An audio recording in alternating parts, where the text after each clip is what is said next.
Hello বন্ধুরা, কেমন আছো? আশা করি ভালো আছো। তো অনেকে দিদিভাই আমাকে কমেন্ট করেছে যে দিদিভাই তোমার কী হয়েছে, বলছি তোমাদের সঙ্গে আমার কী হয়েছে। তো আমার জ্বর হয়েছে গো দিদিভাই, আর হচ্ছে শরীরটা আমার খুবই দুর্বল, তাই আমি বেশি কিছু হাঁটাচলা করতে পারছি না। আর হচ্ছে কথা, অনেক দিন থেকে খাওয়াটা ছেড়ে গেছিলো, আমার খেতে ইচ্ছে করছিল না, হয়তো জ্বরটা আসবে বলে না কি জানি না। 8 দিন আগে থেকে আমি খেতে পারছিলাম না একদম। তারপর সোমবার গেছে, লাস্ট সোমবার বার গেছে আমার। তারপর থেকে মেয়ের জ্বর হলো, মেয়ের জ্বর ভালো হয়ে গেল, তারপরে আমার জ্বর হলো, আর আমি সেই খেতে যে পারছিলাম না একদম, এতটাই শরীর দুর্বল হয়ে গেছে এবং উঠে দাঁড়াতেও পারিনি। তারপর আমার ছোটো যা 2 দিন রান্না করে দিয়েছিল, তো মা আসবে বলেছিল, আসতে পারেনি বৃষ্টির কারণে।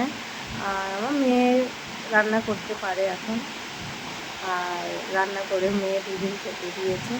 আর আমি কালকের থেকে আজকে একটু সুস্থ আছি, তাই আমি আজকে রান্না করেছি। তো মেয়ে সব কিছু করে দেয়, আমি রান্নাটা করেছি।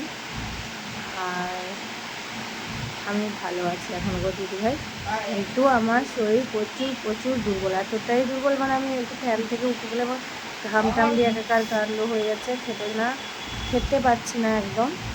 আর এমনি নার্ভাস হয়ে পড়ছি, কারণ তোমাদের তো দাদাভাই বাড়িতে থাকে না, আর যে আমি হট করে কিছু হয়ে গেলে আমাকে কোথাও নিয়ে চলে যাবে ভালো ডাক্তারের কাছে, কিংবা তো ডাক্তার বাড়িতে এসে ওষুধ দিয়ে গেছে।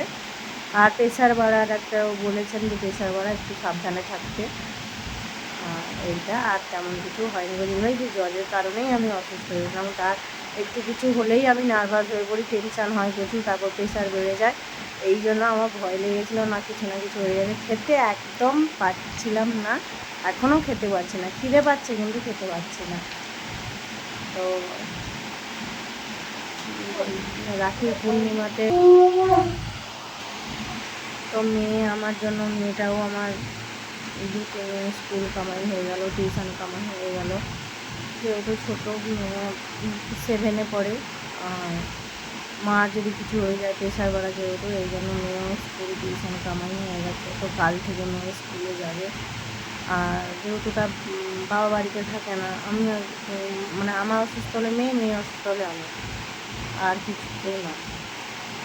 আর আমি বর্তমানে খুব ভালো আছি। তো যখন তখন মাথা ঘুরিয়ে পড়ে যেন পড়ে যাবো, জীবনে ধীরে করছে, এরকমই হচ্ছে। তো বন্ধুরা, তোমরা কেমন আছো অবশ্যই কমেন্ট করে জানাবে।